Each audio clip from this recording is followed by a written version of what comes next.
ব্যথা পেলে কখন ঠান্ডা বা কখন গরম সেঁক দিবেন এই সম্পর্কে আমি জানাবো। কিন্তু বরফটা যেন সরাসরি আমরা ব্যবহার না করি। ঠান্ডাতে বা ফ্রস্ট বাইট হয়ে সেটা পুড়ে যেতে পারে। আমরা গরম সেঁকের কথা বলি। সরাসরি যদি আমরা গরম সেঁক দিই, সেটা যদি দীর্ঘস্থায়ী হয়, 10-15-20 মিনিট হয়, সেখানে কিন্তু পুড়ে যেতে পারে।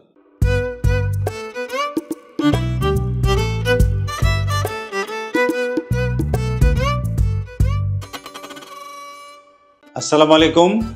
আমি সুখী পরিবারের সবাইকে স্বাগতম জানাচ্ছি। আমি প্রফেসর ডক্টর মাহবুব হোসেন মেহেদি। আমি অর্থোপেডিক ট্রমা এবং স্পাইন সার্জন। ব্যথা পেলে কখন ঠান্ডা বা কখন গরম সেঁক দিবেন এই সম্পর্কে আমি জানাবো। আসুন আমরা জেনে নিই কখন আমরা ঠান্ডা সেঁক দিব বা কখন গরম সেঁক দিব। এটা নিয়ে অনেক মতানৈক্য আছে এবং ভিন্ন ভিন্ন কথা আছে, কিন্তু সেটি যেটি সর্বজন স্বীকৃত বিজ্ঞানসম্মত, সর্বশেষ আধুনিক বিজ্ঞানসম্মত, সেটি হচ্ছে যে যখন কেউ আঘাত পায়, চোট পায়, ব্যথা পায়, তাৎক্ষণিকভাবে সাধারণত 48 বা 24 ঘন্টার ভিতরে আমরা ঠান্ডা সেঁক বা বরফ ব্যবহার করতে বলি।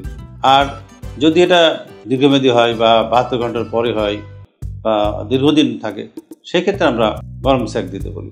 আমরা সাধারণত বলে থাকি যে, এবং এটা সর্বশেষ স্বীকৃত, যখন কেউ আঘাত পায়, ব্যথা পায়, তাৎক্ষণিকভাবে অর্থাৎ বরফ দিতে বলি। কিন্তু বরফটা যেন সরাসরি আমরা ব্যবহার না করি। আমরা বরফটা করবো কি, একটা কাপড়ে পেঁচিয়ে বা কোনো একটা ডালের মধ্যে পেঁচিয়ে সেটা আমরা সোপ এবং সেটা কখনোই 10 মিনিটের বেশি না, কারণ 10 মিনিটের বেশি দিলে কিন্তু সেটা ঠান্ডাতে বা ফ্রস্ট বাইট হয়ে সেটা পুড়ে যেতে পারে বা ক্ষত হতে পারে। আমরা গরম সেঁকের কথা বলি। সরাসরি যদি আমরা গরম সেঁক দিই, সেটা যদি দীর্ঘস্থায়ী হয়, 10-15-20 মিনিট হয়, সেখানে কিন্তু পুড়ে যেতে পারে। সেখানে আমরা বলি যে একটানা হয়তো গরমটা সরাসরি না দিয়ে আমরা হয়তো কোনো বোতল ব্যবহার করতে পারি, তার ভিতরে গরম পানি দিয়ে, অথবা যে কোনো একটা ব্যাগে অথবা একটা টাওয়েল গরম পানির ভিতরে চুবাই নিয়ে তারপরে সেটা ভালো করে মুছড়ে নিয়ে সেটা যদি ব্যবহার করি, সেটা অনেক কাজ করে। আশা করি আপনারা কখন গরম সেঁক দিবেন বা ঠান্ডা সেঁক দিবেন সেটা সম্পর্কে আপনারা বুঝতে পেরেছেন।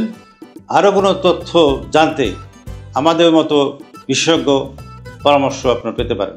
আমি আছি সুখীতে। সবার সুস্থতা কামনা করে বিদায় নিচ্ছি। স্বাস্থ্যসেবার সব সমাধান সুখীতে।